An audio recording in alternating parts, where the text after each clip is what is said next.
Hello, my name is Sarai Gaspar, and this is my video report. When I arrived at the school seemed clean looking, and there were students and staff walking around the hallways. The classroom was filled with the students' voices, and the teacher was at his desk observing the students work on their problems. The school is by a small shopping center. The school is in a diverse area. It's also surrounded by neighboring, houses, so it's a pretty busy area as well. One specific incident that happened was when a teacher told the students to shut up.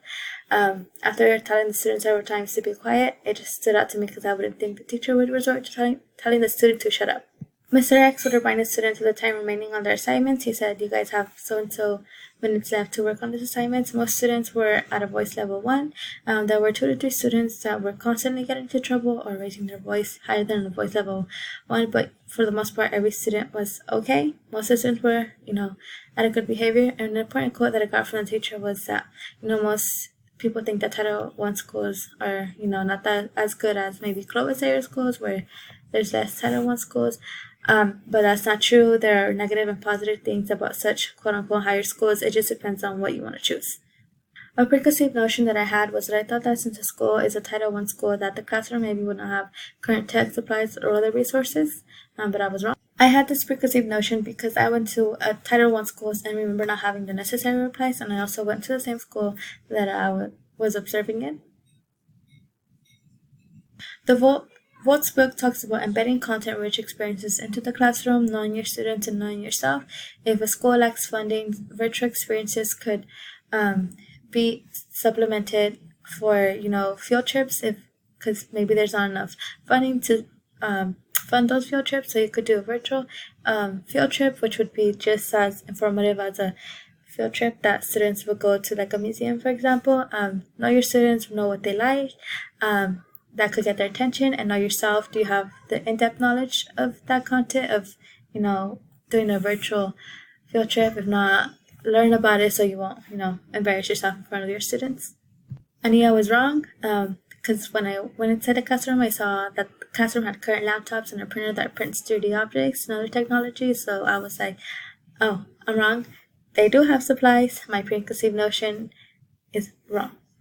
Conclusion and reflection. The teacher expected the students to complete their work in the given time frame. He would not allow excuses because he had been reminding students, so they couldn't have the excuse of saying, "I didn't know how much time I have left." He expected them to pay attention while he was lecturing, because then how would they learn if they weren't paying attention to him? The students were seated in 2 groups of 4 so that they could help and learn from each other. In the classroom, students first listened, watched the teacher lecture, and then worked out some problems on their own after they had the teacher to guide them. What I saw in the school to encourage student achievement was Student of the Month. I heard a lot of students, and saw a lot of students would get excited to see who would be Student of the Month. They would be like, "I want to get it," and reasons to get Student of the Month would be for having good character or scoring better on the exams. And the student also gave out tablets to students. It gave access to students to technology. And who were the most successful? Those were the students that would not get called on a lot for their behavioral issues. Students who would get called on a lot was because they were either talking or being too loud, and they would have to go outside and miss important time in class to learn about subjects. So they would, be lost when they came back into the classroom. When another student was talking or presenting their answer, other students had to be silent and listen. If they thought the student's answer was wrong, they couldn't say "you're dumb," and they would have to say they disagree because, and try to be nice about why they're disagreeing. Resources were able to reflect multicultural society because there was different languages that papers would be sent home to, not just English.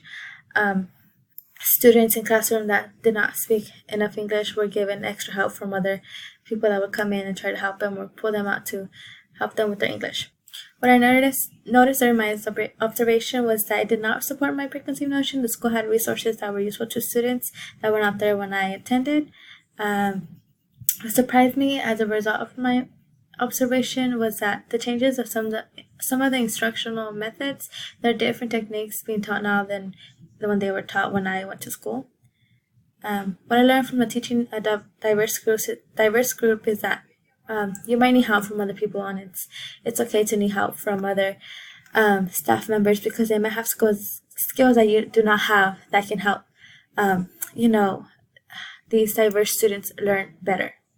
And we have concluded the end of the video. Thank you.